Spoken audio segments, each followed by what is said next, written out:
శ్రీమన్మహాభారతము 891వ రోజు. ఓం అస్మద్గురుభ్యో నమః. నారాయణం నమస్కృత్య నరం చైవ నరోత్తమం దేవీం సరస్వతీం వ్యాసం తతో జయం ఉదీరయేత్. శ్రీమన్మహాభారతము 3వ పర్వము, వనపర్వము లేదా అరణ్య పర్వము. అందులో 66వ అధ్యాయము. సూత మహానుభావుడు శౌనకాది మహర్షులందరికీ ప్రవచనం చేస్తూ ఈ రకంగా చెబుతూ ఉన్నాడు.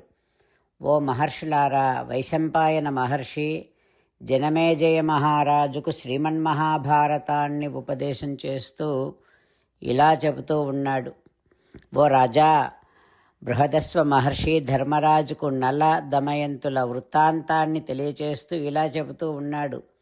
ఓ ధర్మజ, కర్కోటకుడు నలుడిని కాటు వేయగానే నలుడి రూపమంతా మారిపోయింది, వికృత రూపం వచ్చింది.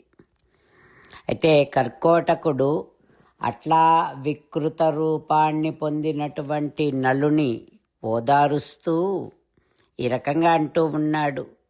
ఓ నలా, నిన్ను జనులు ఎవ్వరూ తెలుసుకోకుండా ఉండటము కోసం నేను నీ రూపాన్ని ఇట్లా మార్చివేశా. ఓ నలమహారాజా, నీ దుఃఖాలు తీరి నీకు మంచి రోజులు వచ్చినప్పుడు నీ వికృత రూపము కూడా తొలగిపోతుంది. ఏ తప్పు చేయనటువంటి నువ్వు ఎవరి చేత వంచితుడవైనావో వాడి నుండి నిన్ను రక్షించటము అనేటటువంటిది ఇప్పుడు నా వల్ల నీకు జరిగింది.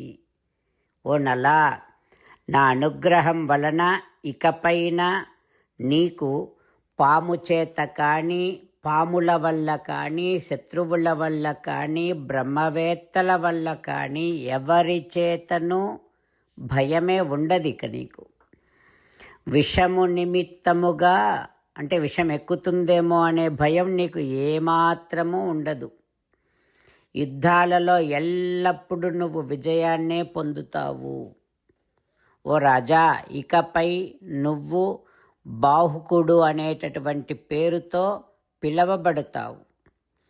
రథసారథిగా అక్ష విద్యా నిపుణుడైనటువంటి ఋతుపర్ణ మహారాజు సమీపానికి నువ్వు వెళ్ళు అని కర్కోటకుడు నలునితో చెబుతూ, ఓ నలమహారాజా, నువ్వు వెంటనే అయోధ్య నగరానికి వెళ్ళు, ఋతుపర్ణ మహారాజు దగ్గరికి. ఆ ఋతుపర్ణ మహారాజు నీ వలన అశ్వహృదయము అనేటటువంటి విద్యను గ్రహించి నీకు అక్షహృదయాన్ని అనుగ్రహిస్తాడు. ఆ ఇక్ష్వాకు వంశస్థుడైనటువంటి ఋతుపర్ణుడు నీకు మిత్రుడవుతాడు. అక్షహృదయాన్ని తెలుసుకోవటం వలన ఇక ముందు నీకు చాలా మేలు జరుగుతుంది. ఓ నలా, నువ్వు ఏమాత్రమూ దుఃఖపడకు. భార్యతో బిడ్డలతో సహా నువ్వు మళ్ళీ రాజ్యాన్ని పొందుతావు, ఇది సత్యము.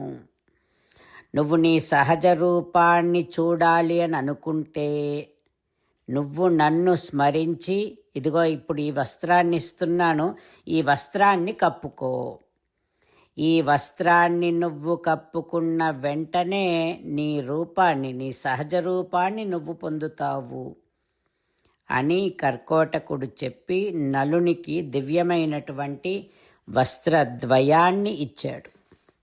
ఓ ధర్మజ, ఆ రకంగా కర్కోటకుడు నలునికి చెప్పి దివ్యమైనటువంటి వస్త్రము ఇచ్చి తత్రైవ అంతరధీయత, అక్కడికక్కడే అదృశ్యమైపోయాడు కర్కోటకుడు. ఆ కర్కోటకుడు అదృశ్యమైపోయిన తర్వాత ఇక నలుడు ఋతుపర్ణస్య నగరం ప్రావిశత్ దశమే హని. ఋతుపర్ణ మహారాజు నగరానికి చేరుకున్నాడు ఒక 10 రోజులలో. ఆ తర్వాత ఏం జరుగుతుందో రేపు తెలుసుకుందాం. జై శ్రీమన్నారాయణ, జై శ్రీమన్నారాయణ. అమ్మా నాన్నలకు సాష్టాంగ నమస్కారం చేద్దాం. మన ఆచార్యవర్యుల శ్రీచరణారవిందములకు సాష్టాంగ నమస్కారం చేద్దాం. శ్రీ వేదవ్యాస మహర్షుల వారి దివ్య పాదారవిందములకు సాష్టాంగ నమస్కారం చేద్దాం. శ్రీ విఘ్నేశ్వర స్వామి వారి శ్రీచరణారవిందములకు సాష్టాంగ నమస్కారం చేద్దాం. శ్రీమన్మహాభారత గ్రంథరాజమునకు శిరస్సు వంచి నమస్కరిద్దాం. శ్రీకృష్ణ భగవానుని శ్రీచరణారవిందములకు సాష్టాంగ నమస్కారం చేద్దాం.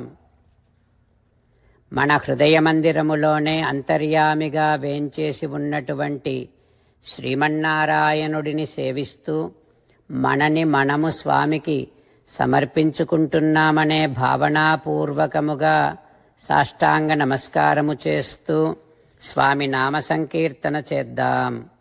శ్రీమన్నారాయణ నారాయణ నారాయణ శ్రీమన్నారాయణ నారాయణ నారాయణ.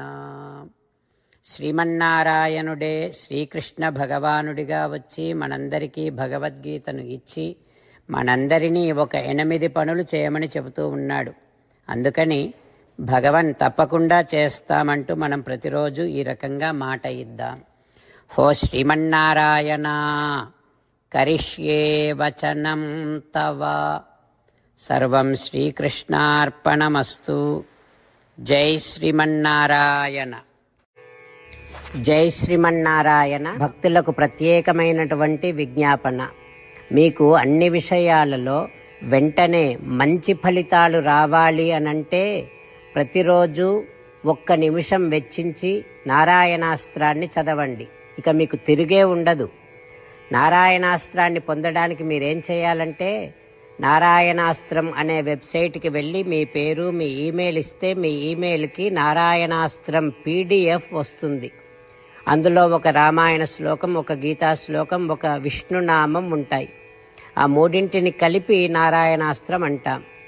ప్రతి ఒక్కరికి వేరువేరు శ్లోకాలను ఇస్తున్నాం. ఆ రకంగా ఎవరి శ్లోకాన్ని వారు ప్రతిరోజు తప్పనిసరిగా చదవటం వలన ప్రతిరోజు ప్రతి 24,000 భక్తులతో ఒకసారి సంపూర్ణ రామాయణ పారాయణ, 33 సార్లు శ్రీమద్ భగవద్గీత పారాయణ, 24 సార్లు శ్రీ విష్ణు సహస్రనామ స్తోత్ర పారాయణ జరుగుతుంది. ప్రతి ఒక్కరికి అంతటి విశేష ఫలితము ప్రతిరోజు లభిస్తుంది. అందుకని మీరు మీ కుటుంబ సభ్యులు అందరూ ఒక్కొక్కరు ఒక్కొక్క నారాయణాస్త్రాన్ని వెంటనే పొందండి. జై శ్రీమన్నారాయణ. శ్రీమద్ భగవద్గీత సారాంశముగా 18వ అధ్యాయములో 65 నుంచి 69 శ్లోకముల ద్వారా శ్రీకృష్ణ భగవానుడు మనందరినీ ఒక 8 పనులు చేయమని చెబుతూ పరమాత్మ ఈ రకంగా అంటూ ఉన్నాడు. ఎవరెవరైతే నేను చెప్పిన ఈ 8 పనులు చేస్తారో వారందరూ నాకు చాలా ఇష్టమైన వారవుతారు. అప్పుడు వారిని నేను సకల పాపముల నుండి సకల దుఃఖముల నుండి విముక్తులను చేసి నా అంతటి వారిగా చేసుకుంటా, తరగని ఆనందాన్ని అనుభవింపచేస్తా.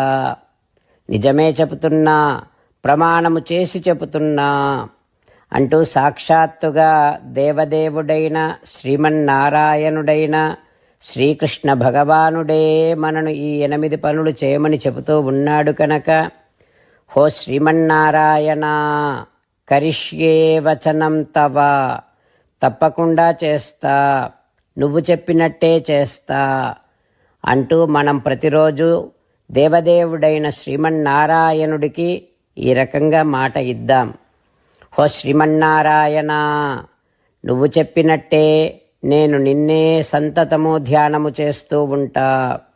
హో శ్రీమన్నారాయణ, నువ్వు చెప్పినట్టే నేను నీ భక్తుడిగానే ఉంటా. హో శ్రీమన్నారాయణ, నువ్వు చెయ్యమన్నట్టే నేను నా విధులను కర్తవ్యాలను నీ సేవగా నీ తృప్తి కోసమనే సక్రమంగా నిర్వర్తిస్తూ ఉంటా. హో శ్రీమన్నారాయణ, నువ్వు చెప్పినట్టే నేను నీవాడిని అనే మహావిశ్వాసాన్ని సంతతము కలిగి ఉంటూ నా హృదయములో నీకే నమస్కరిస్తూ ఉంటా. హో శ్రీమన్నారాయణ, మామేకం శరణం వ్రజ, నన్నొక్కడిని మాత్రమే శరణు వేడుకో అని నువ్వే అన్నావు కనుక నేను నిన్ను ఒక్కడిని మాత్రమే శరణు వేడుకుంటా. హో శ్రీమన్నారాయణ, మా శుచః, ఇక దుఃఖించకు అని నువ్వే నాకు భరోసా ఇస్తూ ఉన్నావు కనుక నేను ఇక దుఃఖించను. హో శ్రీమన్నారాయణ, నువ్వు చెప్పినట్టే నువ్వు నా కోసమని చెప్పిన శ్రీమద్భగవద్గీతను ఎప్పుడో ఒక్కసారి కాకుండా ప్రతిరోజు కనీసము ఒక్క శ్లోకాన్నైనా అనుసంధానము చేస్తూ గీతోపదేశాన్ని జ్ఞాపకం చేసుకుంటూ ఉంటా. హో శ్రీమన్నారాయణ, నువ్వు చెప్పినట్టే నువ్వందరి కోసమని చెప్పిన శ్రీమద్భగవద్గీతను తెలియని భక్తులందరికీ తెలియచేసే నా వంతు ప్రయత్నాన్ని నిరంతరము కొనసాగిస్తూనే ఉంటా. హో శ్రీమన్నారాయణ, నేను నువ్వు చెప్పినట్టే చేస్తా, నీకు నచ్చినట్టే ప్రవర్తిస్తా, నీకోసమే పని చేస్తూ ఉంటా. కరిష్యే వచనం తవ. సర్వం శ్రీకృష్ణార్పణమస్తు. జై శ్రీమన్నారాయణ.